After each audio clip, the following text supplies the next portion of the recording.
So good to see you all here. Welcome to the Onyx Band Magic Art Presentations. Thank you so much for making time in your day to attend this morning. We got 10 presenters coming up, and for 6 of them, this will be their last Brightworks presentation. So can we make a lot of noise for Onyx Band?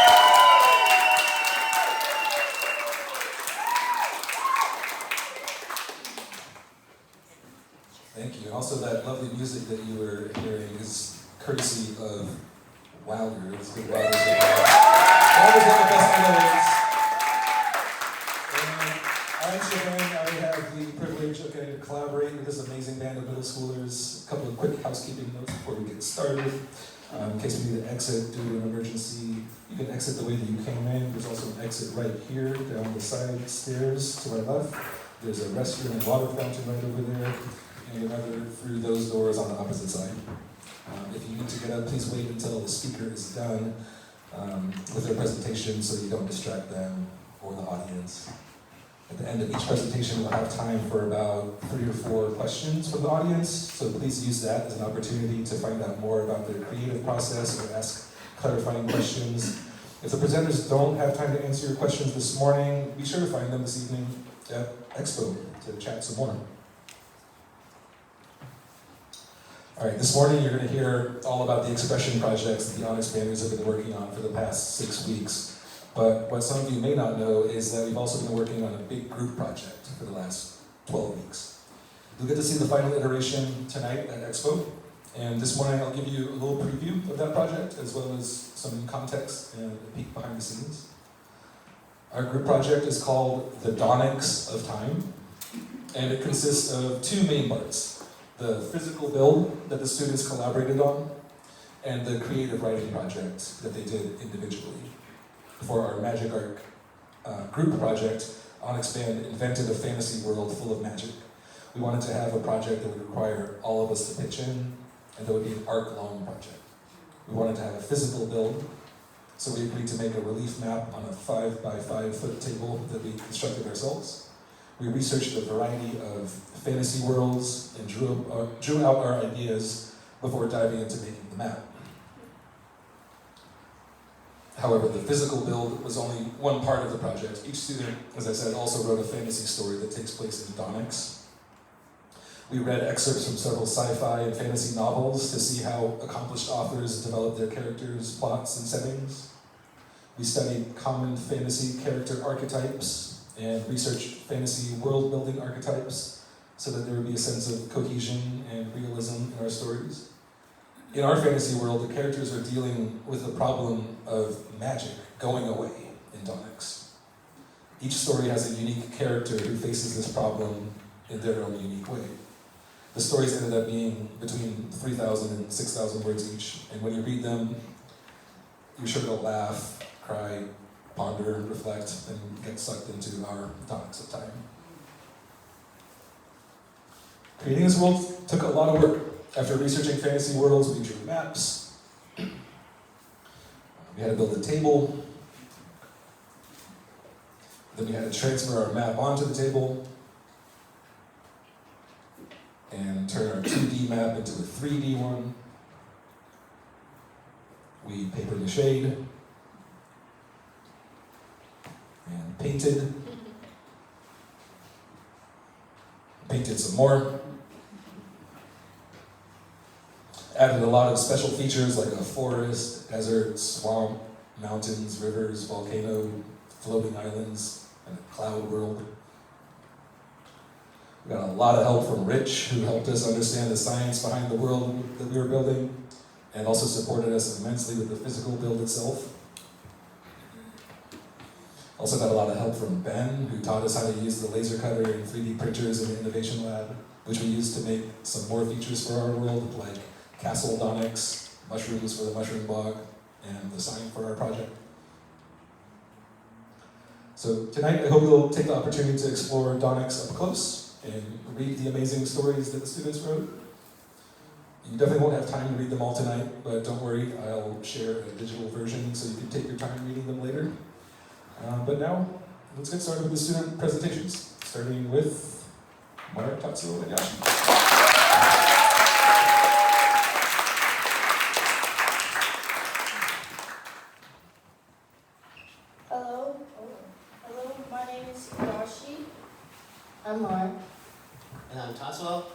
our project on optical illusions? The reason I wanted to do this project is because it is my final middle school project. It is not my last project because I am going here for high school. I didn't want to do it alone. And Yashi also made a really good point that I have never worked on an actual building project. So I wanted to go out of my comfort zone a bit. And I wanted to do optical illusion art specifically, not just regular optical illusion, but OP art, which is optical illusion art, because I thought it was really interesting in a way that it changes perspective. I wanted to do this project because I like art projects. They're very fun. I also like optical illusions because they confuse people's brains. I like to do that. If you ask my sister, she says I'm very annoying. Yeah. As for me, I personally wanted to be a part of a group project. I'm really into optical illusions, so I wanted to join Mara and Yash as they were doing a project on optical illusions. I never really did an art-centered expression project, which is sort of what this is, so I decided to try something new, especially since this is my last expression project at Brightworks. For our magic art project, we wanted to paint 3 optical illusions, 1 illusion for each of us, the Penrose triangle, and another impossible object that doesn't have a name, but according to Stair thingy, we wanted to improve our skills in painting. We were painting optical illusions, woodworking, as we're building the 2 impossible objects, and especially precision, that's the key to a working optical illusion. We wanted to research about the illusions we physically built, and the neuroscience about what happens when we see an optical illusion. For our first iteration, we found and drew basic sketches of the illusions we wanted to paint. We transferred them onto paper. We transferred them from paper to canvas. We also made 3D Tinkercad models with all the measurements for what we had to cut and all the angles that we had to cut for both of the 3D ones. For our second iteration, we started and finished painting our illusions. We also started writing an essay for our project. Yashi wrote about the neuroscience about illusions, Plasko wrote about the history of the Penrose triangle, and I wrote about the history of the Penrose scales.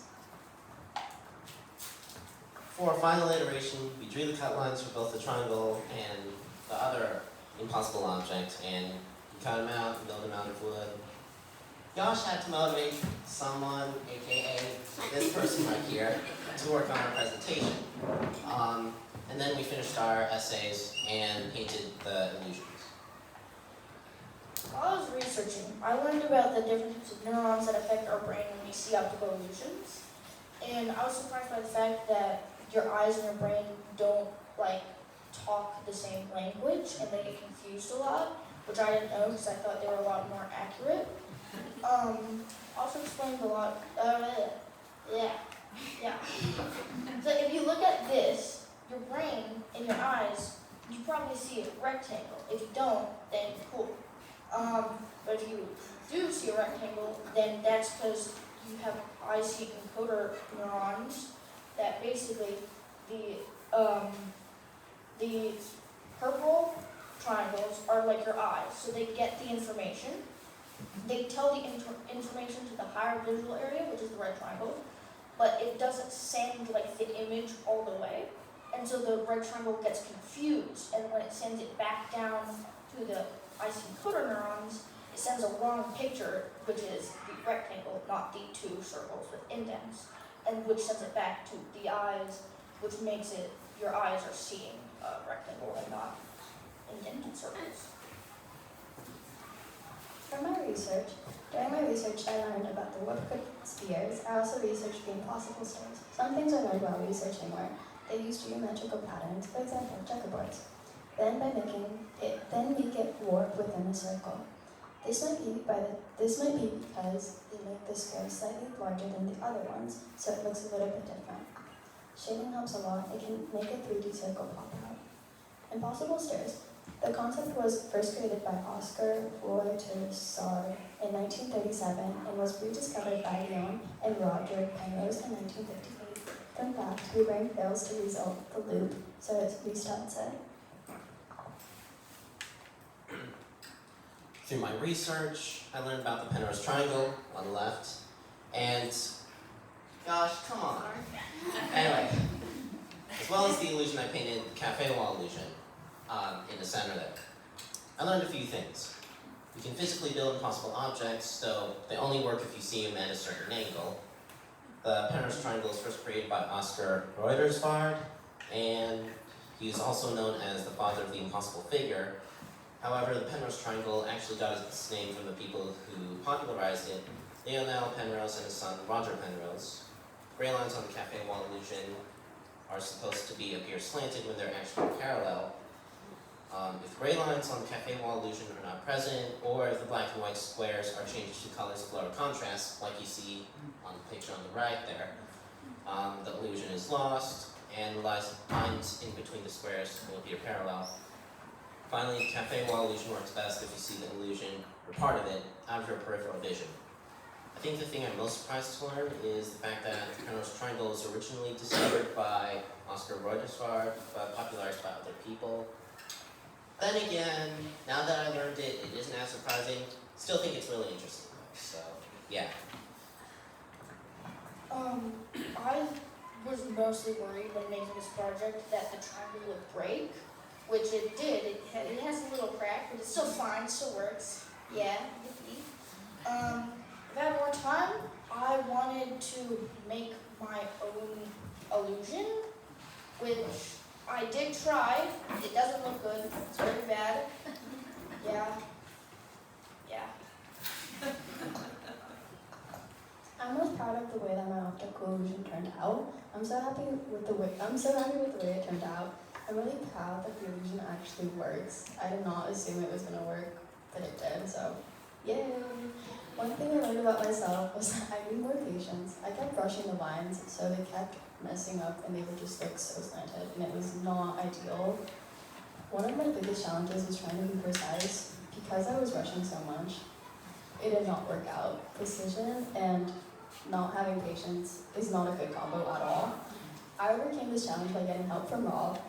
Thank you, Rob, so much, because Rob legitimately saved my painting. If I had more time, I would improve my project by cleaning the edges more. I would also like to make it even more precise, and I would like to have a lot more patience.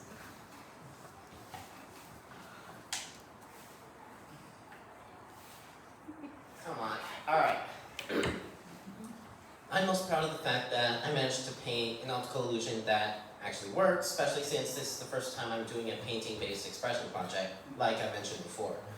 One thing I learned about myself was that I like painting optical illusions, at least cafe wall illusion, which you see in the middle there on the top. One of the biggest challenges was probably working on a lot of things at the same time. I mean, yeah, the project is one of them, of course, the expression project, which you're going to see at Expo. The presentation, which we're talking about right now, which you see as we speak. The group project that Onyx Band is doing, all the way in the band space there. And maybe another thing or two, but yeah. Honestly, fortunately I managed to prioritize what I needed to do. Project planning calendar helped a little bit, so yay. And I also worked with Mara and Yash on various components of this project, like building the impossible objects, so that works. And if I had more time, I would improve this project by making more impossible figures and or painting more optical illusions, so yeah, I'd be interested in that. Some people we would like to thank are Sam and June for approving our project, Rob for helping and motivating us in our painting, Sharon for keeping us on the same page and making sure we always had a meeting before we started our workday. Thank you so much. Any questions?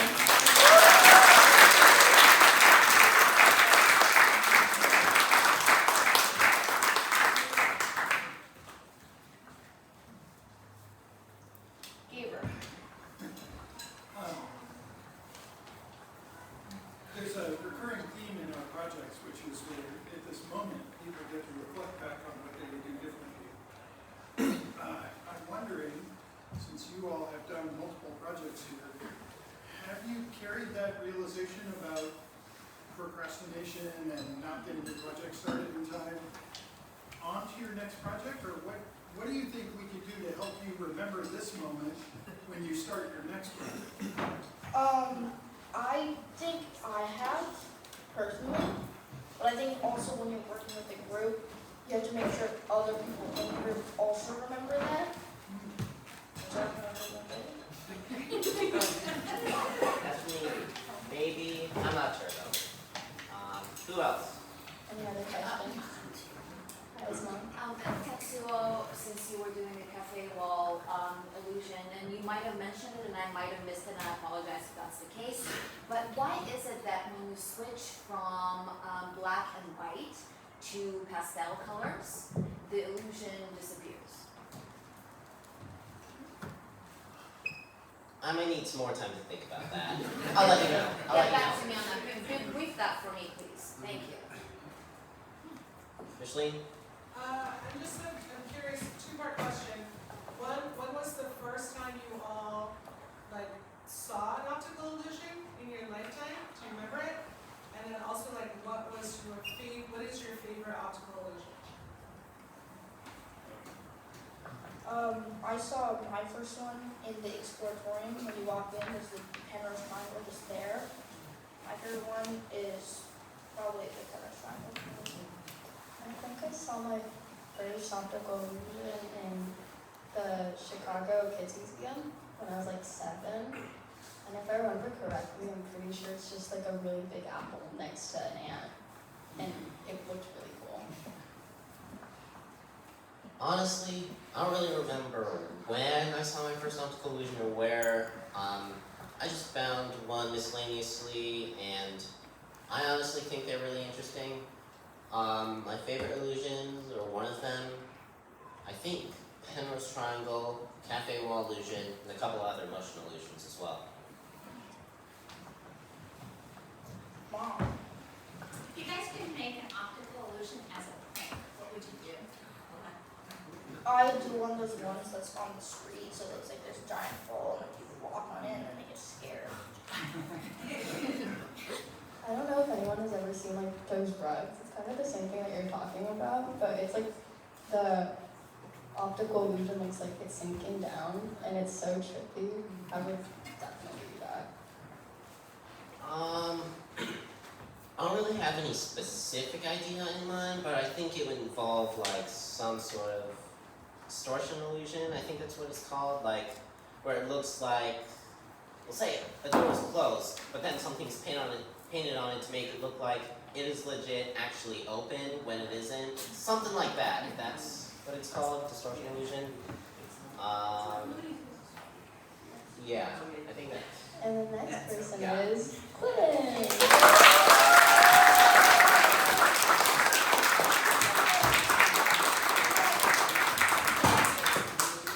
Hi, everybody. Okay, just to start, I want to ask, who here likes to play board games?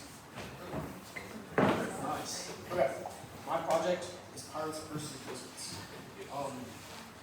During a game of Catan with my family, since I often like to play board games, I love Catan, so I was playing Catan with my family. And I'm playing this game and I'm getting these resources and building these things. It's a really fun experience. And I'm wondering, how does someone come up with these ideas? How do they implement luck to these games, and what rounds it out? So for my project, I wanted to scratch the surface of board game design and make a 2-player epic battle game that revolves around pirates battling wizards. I wanted something unique for my board game that makes it different from others, and I thought it would be really fun to make little 3D structures to represent things you have in game. So in game you'll have a little pirate ship or wizard tower that they'll try to defend, and you'll try to destroy the opponent's little wizard tower pirate ship. For my first iteration, I just made a scrappy printed paper version, and although it doesn't look good, this is perfect for play testing. So since it was so simple, I was able to play the game, change 3 damage to 2 damage, play it again, change it to 4 damage and play it until I got it right. I actually started working on what would make my game feel complete. So I did a lot of painting for my boards. I made some fun looking boards. I made a little miniature wizard tower and pirate ship using the laser cutter to cut out these little finger notch structures that can be taken apart, built back together. And I did art for my cards and formatted that. In my part 3, I did a lot of play testing. It was like a weekly play test. If Corey G was there, I got play test with him, which was really, really fun. And I was just able to keep making my game better and better, which was really, really fun. In my research, I learned a lot about how board games progressed, and something really interesting I learned is that one of the oldest discovered board games, Senet, is made in 3100 BC, which is like super, super old, and it was played in ancient Egypt with the theme of progressing to the afterlife. I just think it's insane how long this idea was made. I also got to interview Adam Weiss, who was a board game designer. It was really, really nice to interview that guy and like a really lot of helpful feedback. During my reflection, I just want to say, I'm really, really proud of my little pirate ship and wizard tower. I just love miniature things. It was so fun to be able to make one of those.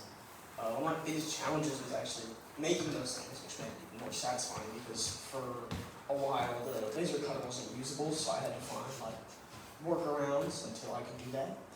And if I had more time, it's a 2-player game, so maybe I would incorporate a 3rd player. I've got pirates and wizards now. Maybe I could add knights or monsters. One thing I've learned about myself is I love board games, like a lot. I think it's a fascinating industry of how they're designed and perfected. It's really, really interesting to me. And in the future, I want to keep playing board games, making art, and working on 3D things. And at Expo, I hope you get to embrace your inner pirate or wizard.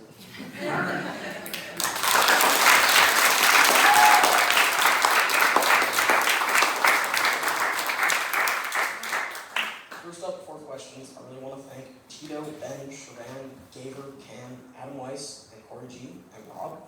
Super, super helpful during my project. I couldn't have done it without them. Now, do we have any questions?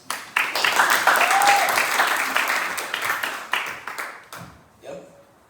Do you think that you're going to remember us when this board game makes you famous? Yes. Yeah, Rich. I'm curious about what part of making miniatures you're most drawn to. I mean, just reflecting back on your last project, it drew a lot of attention. It was miniatures again, and in a recent movie, miniatures play a big part in the local scene here. So I'm curious about what is it about this world that you're most drawn to? I think it's just so fun to imagine like something insane happening in your head just by moving a little minifig 2 pieces forward. I think like it's just so fun that you're able to make something so epic happen with a little creativity. Right, thank you. Sam? What was like the most helpful or interesting advice that Adam Weiss gave? Adam Weiss talked a lot about ways to keep the player constantly engaged. So like during the damage mechanic, that it would directly give the player who's being attacked like a choice of what they want to damage. Adam Weiss also suggested drawing cards at the end of a turn rather than the beginning, so that you can plot what your move is going to be while the other player takes their turn. Yeah, Rob? If you could only have one board game on an island, what would it be and why? I would say the game Radlands. It is What's it called?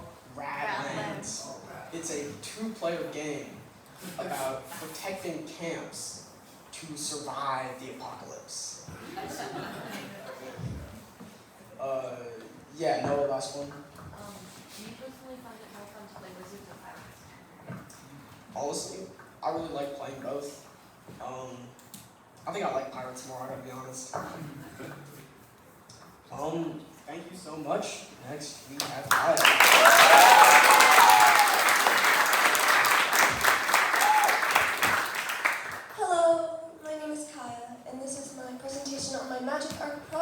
Secret compartments. I've always loved sewing and making clothes. I also love learning history.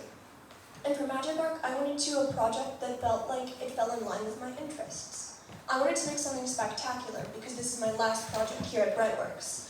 But for a large chunk of the expression phase, I was unable to go to school and sick at home. A 6-week project turned into a 3.5-week project. I met with Shervan, and he helped me decide on researching hidden pockets throughout history, and the exact scale I would make this at to account for my limited time. I felt like concealment is a major part of many magic tricks, and I wanted to embody that, and also the trick of misdirection through fashion. I had to set my goals while keeping in mind the small amount of time that I had left to actually make this happen. So I decided to make a demonstration of secret pockets and their use by making my own. A t-shirt and a hat that both have hidden pockets and can still be used as casual wear clothes. For my first iteration, I made a document full of research notes on how famous pockets in history compared to those of today. And for my second iteration, I added sketches and plans of the alterations I would do to the clothing, and what type of pockets were most optimal for each garment. And for my final iteration, I finished sewing the pockets, and I'm going to finish fixing small imperfections in the garments. Throughout my research, I learned that way back in the 1700s, women's dresses had no pockets, and they used tie-on pockets underneath their dresses to store their things. I was definitely surprised to learn that the history of pockets actually has really misogynistic roots, with men always having many pockets and women having to fight for theirs. I'm most proud of how I made a project that I can be proud of even when faced with crazy time constraints. One of the biggest challenges was having to plan around the lack of time and scaling down my project in a way that felt like I could still make something I could be proud of. One thing I learned about myself is that I can still be proud of my hard work, and that having different time constraints doesn't mean that my project will be inherently bad. In the future, I would like to continue sewing and making clothes, and at Expo, I'd like people to come see the clothes I made and see if they can find all the pockets. Some people I would like to thank are Shervan for helping me plan this project, and Micheline, Stephen, and Bethany for helping me reintegrate into a schedule after being gone for so long. Thank you. Any questions?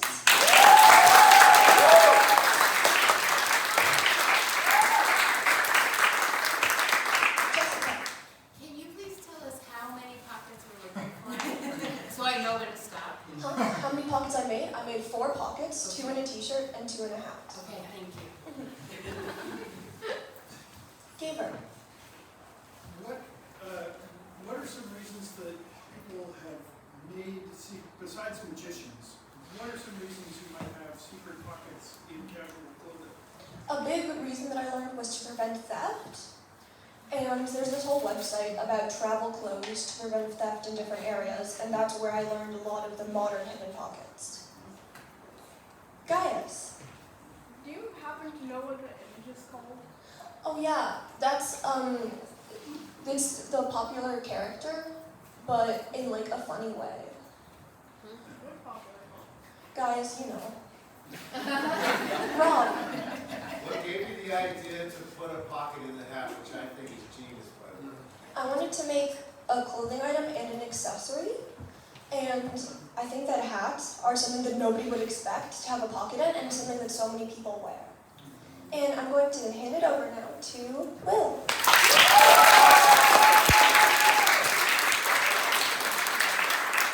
Hi, I'm Will, and this is my project on building a guitar. So, I want to do this project because my last 2 projects were both research projects. There was one on PTSD and one on ethics of prison, which were both really, uplifting, happy topics. And I was ready to just make a big thing out of wood. So, for my project, I wanted to make a guitar. I thought that an acoustic guitar would be better than an electric, because I'd feel more connected to it, like shaping the wood, than I would doing electronics, and it would be a lot cheaper. So for my first iteration, I laser cut a top that I just traced from another guitar, and I cut out some supports to attach to the top and the bottom. And then it got a lot more difficult. So real quick, Wood is straight, yeah, and a guitar is round, which is immediately a problem because I don't know how to bend wood. So at first, I got some just scrap wood and I threw it in a tub full of water, and I tried to bend it and it snapped. But it was just test wood, so it was fine. And then I went on the internet and I saw a metal iron that heated up really hot, and I was like, wow, that's cool. It couldn't be more than like $60. I looked at it, it was $120, which is very far out of my budget. So I saw some guy blowtorch a metal pipe on YouTube, and I was like, that seems more bright work. See, that seems feasible. I can do that. So with that out of the way, me and Rob worked together to like attach a metal pipe to a piece of wood and make a mold for the guitar. And so then on iteration 3, we decided we're gonna just bend the sides. So we sprayed some long wood with boiling water, and then we heated up the pipe with a blowtorch, and then we pushed it on the pipe, and it bent really easily. It was really strange. Wood is weird when it bends. But we didn't bend it all the way, so we had to clamp it overnight in the mold, which worked really well. And then they set like that. And so for week 4, we attached the sides together, and we had like something that looked like a guitar, and that was really awesome. Now we had to put some reinforcements on them to make it so I could glue it, and that took a while because we didn't have enough clothespins, and it was really tedious to do. And so then we attached the sides to the bottom, and that's what the inside of the guitar looked like. It was week 4 or 5 right now, and I was like, oh, still got to do next, still got to test the top. So I thought it was a good idea to take extra days to inlay the top. And my surf coach gave me some abalone, and I was like, thank you, and I spent a couple days inlaying the top. It took very long. I made my mom late. I'm sorry, Mom. For this project, I actually think I managed my time very well. I have never done that for a project, but I did it this time.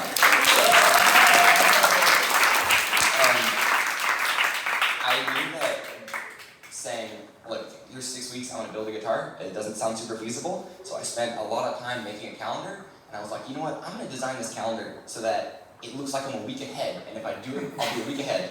And then I was 2 weeks behind. But you know, it all kind of balanced out in the end, and we have a guitar, hopefully. Through my research, I was learning about how the wood bends, and it's really weird.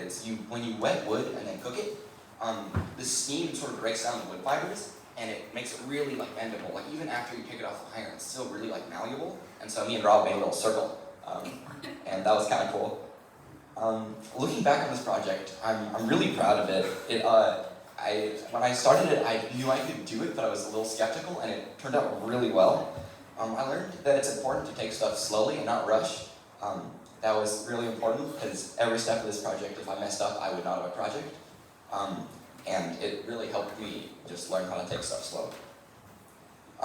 In the future, I would like to continue making guitars over the summer. I definitely need a break after this one. This one was really stressful and really tedious, but I hope to do it in the future, and at Expo I'd like people to play my guitar if it doesn't break. That would be awesome.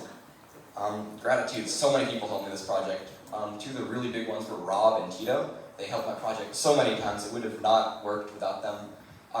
Sharan yesterday was really helpful. I wasn't going to finish my project, and then I went downstairs and he was like, yeah, I can help you, and we got it done. And so now it's going to be finished. Rich gave me a blowtorch. Thank you, Rich. And he had some ideas on how to use the blowtorch. And my surf coach, James, gave me some abalone to do the guitar with, and that was awesome. Any questions?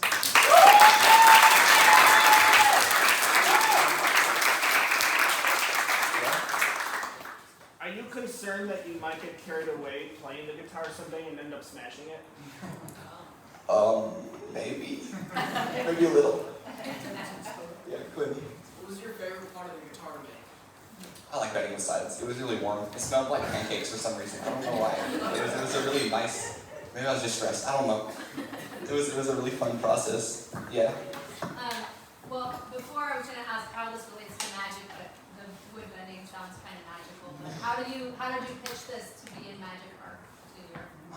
Okay, so at first I just said, you know, music is magical, and if I was talking to like an adult or a kid, I would like make it more of a joke or make it more serious. But as I did the project, I was like, music is like a really magical thing, it can bring people together and like stop arguments and stuff. And I was like, wow, that's pretty magic. Yeah. Oh, I can take one more. Yeah. Do you paint or glaze? I was going to, and then we ran out of time, because the glaze needs a lot of days to set. So I might later, after Expo, but right now there's no paint or glaze on it. All right, and up next we have Laz.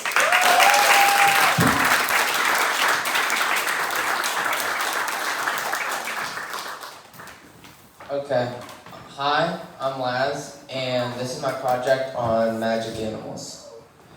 So, to add a little bit of backstory, since I've been really young, I've always really loved stuffed animals, and also, for about a month and a half before this project, I was really sick. I had different types of pneumonia back to back, and the day before declarations, I had to come up with an idea in the car driving to school. So me and my mom were just coming up with random ideas, and she was like, "Why don't you just sew some stuffed animals?" And I was like, "Well, okay, but I don't know how to sew." And she was like, "Well, I know some people, and I bet Sharon and some other people at your school do." And I was like, "Okay," and that's how I came up with the idea. And for this project, I eventually decided on picking some animals and writing about why they were magical, like an essay. And I think I wanted to pick some animals that I thought were magical and write about them and make them into cute stuffed animals because I really like stuffed animals. And through my research, I originally came up with the idea of axolotls and crocodiles because those were two that I had thought of right off the bat, but it turned out there were a ton more that I just didn't know existed or didn't think were special, and these were the eventual 12 that I had to pick and then rule it down to. So those were crocodile, sea cucumber, axolotl, lyrebird, wood frog, pangolin, mimic octopus, immortal jellyfish, electric eel, archerfish, and tardigrade. And from those, I narrowed it down to these 4 with help from an expert, a marine biologist, and I went to axolotl because it can regenerate its organs and limbs, crocodiles because if they don't die of starvation or an injury, they can live forever technically, wood frogs because the water in their body freezes into ice crystals during the winter, and sea cucumbers because they can melt down like Terminator 2. And so I am terrible at not procrastinating, so throughout the entire probably 4 weeks of this project, the first 4, I procrastinated and wrote a bunch, so the writing turned out really good, but by about week 4 I had 1 eye and no body and nothing else.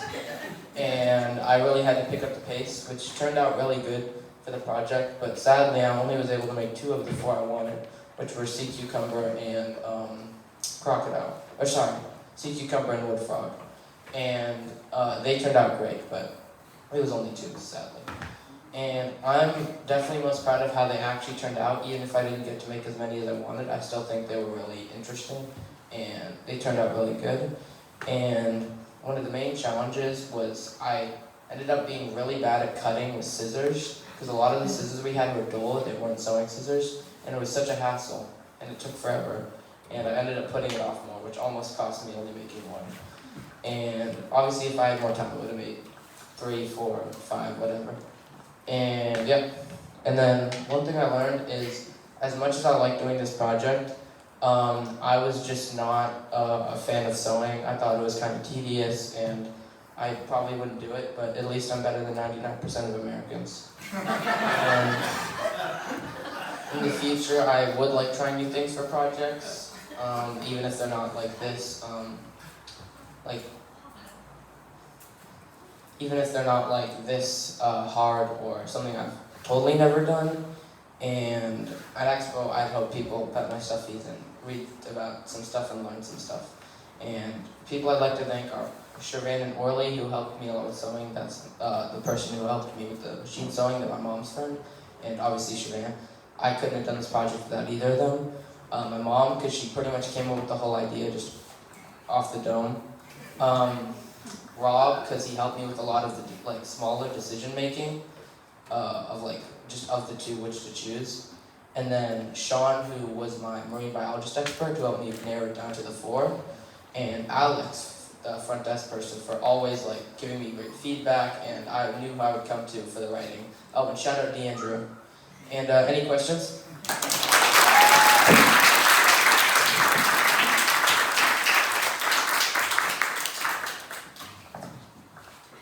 Ben? Hey, this is a great presentation. I love that you combined like the science of marine biology with the art of sewing. I'm just curious, what led to your interest in marine biology? That was, not gonna lie, I found out that almost all these were either birds or like aquatic, somewhat animals, and that was the best choice because if I pick like someone who's an expert in mammals, it wouldn't make sense because none of these are them. Christine? Can you tell me a little bit more about the sea cucumber melting?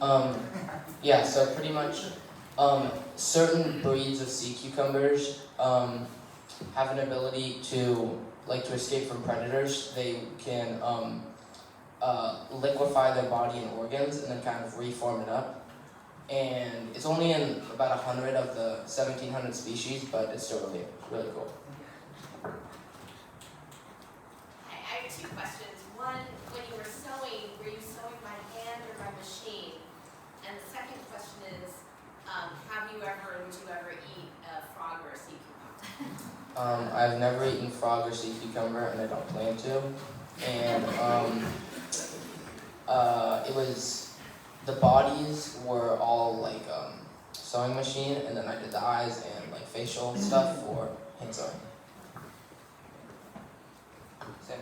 Was there the slide that you had all the magical creatures, was there a magical creature that you didn't get to make that you thought had a really cool power? Yeah, I thought archerfish was really interesting, and it's a fish, so I didn't want to make it because that's boring. But they can like get water in their cheeks like chipmunks, and then they spit it out and shoot birds out of trees, and then eat them. And next is Ian Marcello.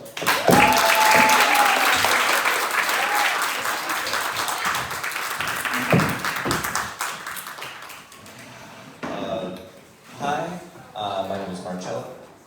My name is Steve. If you don't know, this is our project, Curious Cryptids. If you don't know what cryptids are, a cryptid is any creature, fantastical or not, that remains unproven by science. So think like Bigfoot or the Loch Ness Monster. So actually, the platypus was originally considered a cryptid because nobody believed that it existed. And then people found out that it existed and became an actual animal. So some of them have been real. Most of the ones right now probably aren't, but for my magic art project, I wanted to make 3 cryptids out of Sculpey and armature wire, those being Mothman, the Fresno Nightcrawler, and the Snallygaster. I also wanted to make a map. I also wanted to make a map of the USA showing regions of each of them and where they inhabit, and write blurbs about like each of the creatures. Through this, I wanted to improve my sculpting and writing skills and research more about these cryptids. For my magic art project, I wanted to create a map of where the Snallygaster, Mothman, and Fresno Nightcrawlers were sighted, as well as 3 clay cryptids of them. Through this project, I wanted to improve my writing skills and research about cryptids in general because I don't know anything about them and I thought they were interesting. Oh, if you recognize me, you probably know that I've been wanting to do a group project for like a really long time. And I was really excited when Marcello agreed to do this project with me because I had the idea and I was like, cryptids? Marcello likes those. As for me, originally I was going to do a project on explaining card tricks, but I felt really fundamentally bad on some level because like there's this whole thing of like a magician never reveals their secret, and I didn't really want to break that rule, and something wasn't sitting right with me, and I was psyching myself out about it, and then he came to me and was like, hey, do you want to do a project together?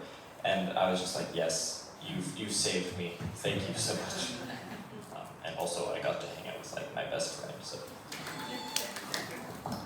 For our first iteration, we decided on and sketched out cryptids. For our second iteration, we made the armature wire and Sculpey models of the cryptids and sketched out the map. We also started the blurbs. For our third iteration, I painted the Sallygaster and Mothman. And I finished the map, and we plan to finish the final touches on the blurbs. Through my research, I learned a lot about the history of the Snallygaster and Mothman, two creatures that have a much more convoluted history than you might think. I was most surprised, Mothman and Snallygaster. I was most surprised to learn that Theodore Roosevelt, yes, the president, almost postponed a safari to hunt the Snallygaster back when it was considered like a real thing, which sort of just kept the train wreck of people believing that it was a real creature going. Through my research, I learned that although Mothman isn't proven to be a hoax, it is more likely than I originally thought, what with the similarities with the American sandhill crane, which is a crane that is not only the second largest American crane, but also grows to be 3 to 5 feet tall with a wingspan of over 7 feet, which I thought was like, whoa, they still grow that big? That's crazy. I am most proud of Mothman's wings. They took a long time, but I think they turned out really well. And I think probably one of my biggest challenges was the amount of time that I spent on Mothman in general. It was a lot more difficult to like sculpt a human thing, cryptid, and than I thought, and I overcame this challenge by adjusting my schedule and making sure that I wouldn't spend too much time on him and would still have enough time to do everything else. I'm most proud of my ability to stay on task with this project and like get ahead of schedule. That's always been a big problem for me. Like one of my biggest challenges was like knowing when to take breaks, which I did not do, and I'd get super burnt out. And I overcame that challenge by just taking breaks based on when I really needed them, and like when my body was feeling tired instead of like setting them for myself, because that just works so much better.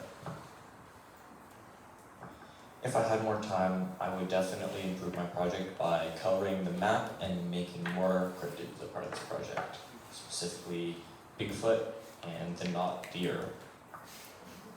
One thing I learned about myself was that I really enjoy drawing cryptids. It's really interesting to look at all the little crazy creatures that people can come up with. Like, just, oh look, there's a creature and there's a creature. Let's smash them together and see what happens. In the future, I'd like to continue exploring my interests in educational ways, which was part of the reason why I had the idea for this project. At Expo, I'd really like people to appreciate the effort that we put into our project, and also like look at Marcello's research blurbs. They did a really good job and they're very informative. One thing I learned about myself was how much I enjoy working outside. I spent a lot of time working and especially taking breaks out there with the hammock. And like in the future, I would love to continue writing. That's something that I fell in love with this project, and also I fell in love with it with the project that all of Onyx Band is doing. And at Expo, I would just really love it if you guys would come and read the blurbs, but especially look at the beautiful painting that we did on the cryptids, because it's seriously awesome. They kind of like come to life. Some people would like to thank our Shirvan for putting up with me and all my weirdness, and all of Onyx Band for just being really awesome people and supporting us. So thank you. Any questions?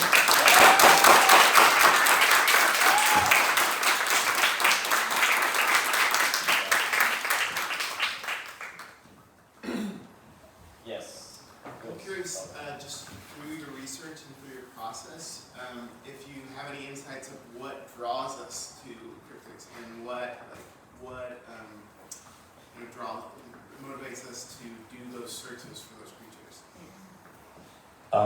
I think part of it is that they're like really weird and sort of evoke a sense of awe. Like most of them have a weird history, or there's something about them that doesn't make sense. And I feel like people right now especially feel like we are at a point where we know a lot about all the animals in our world, and we've sort of like gone there, except for like in the oceans, that's still sort of an out of bounds zone. But having something that's like magical and we don't know what it is yet feels like really intriguing and really like captivating in a way that I think is sort of unique to the idea of cryptids. Yes, Rich. In your research, have you come across any animals that you think science might come to accept in the future? You know, like the giant Caribbean octopus or yeti or something like that. For our research, we mostly focused on the cryptids that we already found, so Mothman, the Snallygaster, and the Fresno Nightcrawlers. We didn't really look too much into other possible cryptids, but I think that could be a very interesting research topic for the future. I will say, to just a side note to this, there are some that are proven. So, for example, the knot deer is it's like a shapeshifter. It's up there with skinwalkers and like the pale man.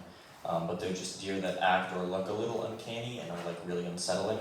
This has been proven by like diseases that actual wild deer catch. Chronic wasting disease or CWD. Basically, it makes them irritable and look kind of funny, and they start like getting a little aggro towards humans, and it just makes them feel like this weird otherworldly thing. Really, they're still just deer. So there are some actual scientific explanations, but most of the actual fantasy things, probably not. Thank you. Yes, ma'am. Do you know why, socially, even before social media, cryptids became so popular? We do not.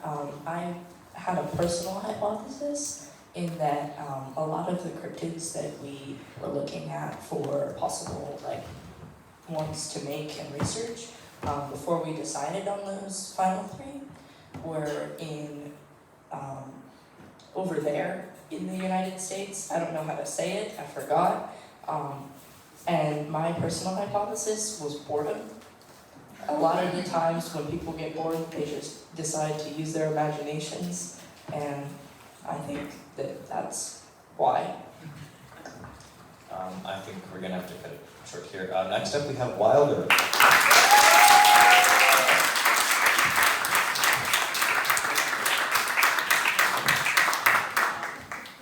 Hi, how you doing? Real quick, how are all you doing? Give me a thumbs up, like a thermometer, show me that. Alright, that's good to hear, that's good to hear. This is my project, I hope you're all doing well. I'm Wilder, this is my project on Frisson, which I'll get in now. If my pronunciation is a little rusty, so is my French, so. The why did I choose this project? I was in the car driving home with my dad. I was still in school mode, you know what I mean, school brain mode, think about what I should do for my project. It was a memory arc. And I told my dad about something recently. I remembered I told him about something recently. When I was listening to music, it was the Shivers, and he told me he had the name. It was Frisson, right? It's a French word. Yeah. I know I want to make my project music related because the last music related project that I made was not good. It was my first year being here. So yeah, that's how my project would be on that. So what is the thing I keep mentioning, the French word frisson? It's the experience of psychonetic shivers that one experiences while listening to music. The generalized form of this is called aesthetic chills, and it can happen while engaging with any type of media, ranging from something ephemeral, like a TV show, or something tactile, like a toy. You understand me? That said, for my memory art project, I want to make 4 songs, count them 4, right? That would invoke that feeling in the listener, but that also depends on taste. I delve into that in my essay. I want to improve my producing skills and my musician skills, because I've been doing music for 4 years. I love it. So every week I made sure to make a song using FL Studio, which is a digital audio workstation. I have a photo of it up here. This is basically how it works. Oh, the chord's not working. I bet. What happened? What happened? Did I get this? Might take a second.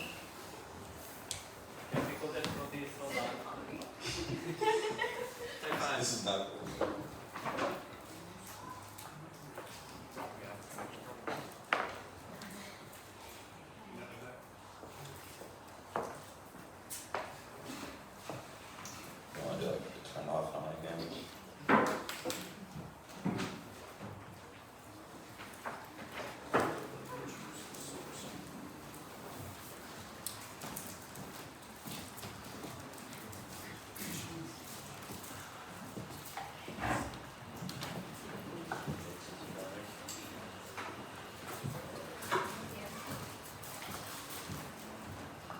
part of the presentation.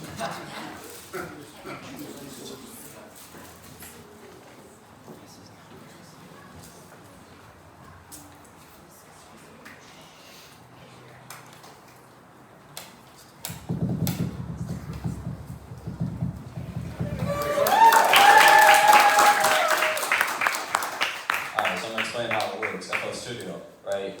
Basically, that's the playlist. That's where you arrange all the tracks. Like, let's say, for example, you got piano up here and some drums over here. Okay, and let's say you want let's say the song's like 8 bars long. You know, that's pretty short, but who cares? Right? You want the piano here, here, and here, but you can have the drums on all of those. You understand me? Like, that's how you arrange it. The piano roll is where you actually play the thing. So like, you're making a little piano melody. You're gonna lay it down here. The mixer is where you add effects, you can put a limiter, you know, that type of stuff. Channel rack is kind of the same as the playlist, similar, but like you can see everything in a different view. Browser is where you can get different sounds from. But anyway, yeah. Sure. If you're wondering more about that, I can explain at Expo. But after making the song in FL, I'd get Will and Marcello to review it. Thanks, Marcello. Where's Will? Where's Will? Expo. But yeah, I'd get them to review the song and tell me what their opinion was on it. And I managed my time by using the calendar that Siobhan made and the Pomodoro method. Sorry, this presentation is not going well. Yes. Alright. Through my research, I learned a lot of things, including the general concept of aesthetic chills and mental stimulation. Some of my sources include Discovery Science and the National Library of Medicine, to name a couple. I was most surprised to learn that the concept of frisson goes all the way back to 1777, so it's technically 1 year younger than America. This is kind of surprising, but I don't know. Seems like something that was invented in like the early 1900s by Freud, you understand me? Like, that's what I was thinking. I'm most proud of all the songs that I made. I definitely learned a lot music-wise. I'm still learning music theory, and I made a point to have that research time in this project. One of the biggest challenges was scheduling in the beginning, because I couldn't remember which days I had to bring my computer to make a song and which days I had to, do my research, but I just really paid attention to the calendar. Like, I'd check it at home, so I would know the next day. And if I had more time, I would improve my project by making more songs and having more people to test them with. My big takeaways. One thing I learned about myself is once I get into a project that I'm passionate about, it's hard not to keep going, but I'm able to thankfully pull myself out of it, It's difficult when it's a passion project, but in the future I'd like to continue finding what induces this filming people and making music. And at Expo, I'd like people to read my essay, watch my documentation videos, and just talk to me about this topic, just ask me questions. Some people I'd like to thank, again, Marcello and Will for being my lab rats. Siobhan, obviously, because he did a lot, he checked in with me a lot, created opportunities to add my project, suggested things I didn't even think of. I'd like to thank my dad, Eric, thank you. He gave me some books for research. I didn't finish them, but I'm going to. And my mom for emotional support. She did a lot. There's more people I'd like to thank, and I forgot them, but I don't really care, so thanks for your time.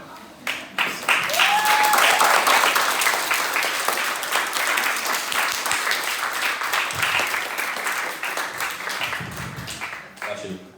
You know that feeling when you have like bugs on you, but you don't actually, is that for song? No, you should talk to your therapist about that. I don't know anything about that. That sounds like a... I'm gonna get some notes. Mar. Your first year you did a music project, right? It sucked. I don't like it. It didn't end well. So that compared to now, what have you done? A lot more. I learned to actually make music that doesn't hurt your ears. Yeah. Anybody else? That's it.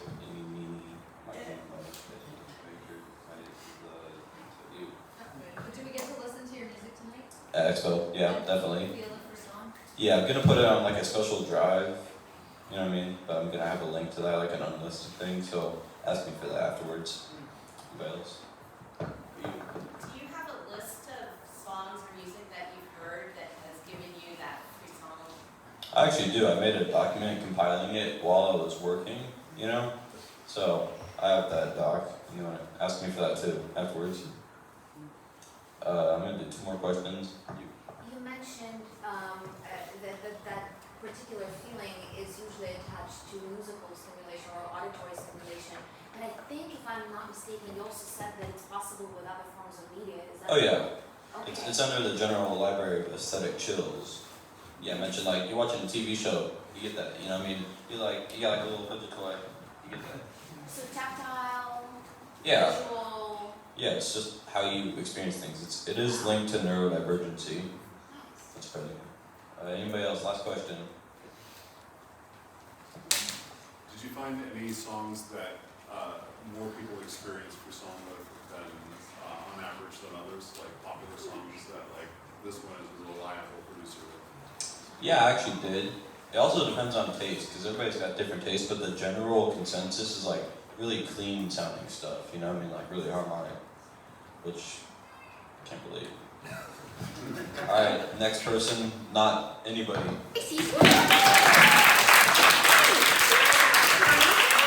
Thank you, everybody. I'll see you tonight, 5 o'clock, Onyx Band Space. Talk to all the students, check out their projects. Have a great day.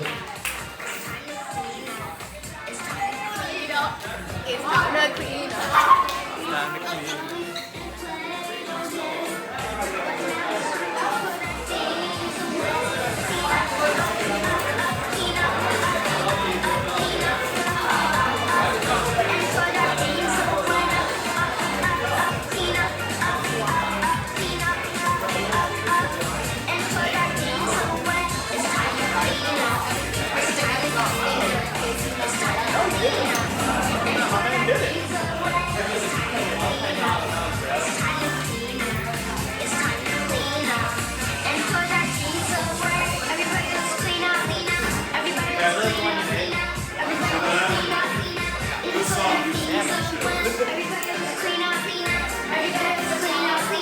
Bro, you guys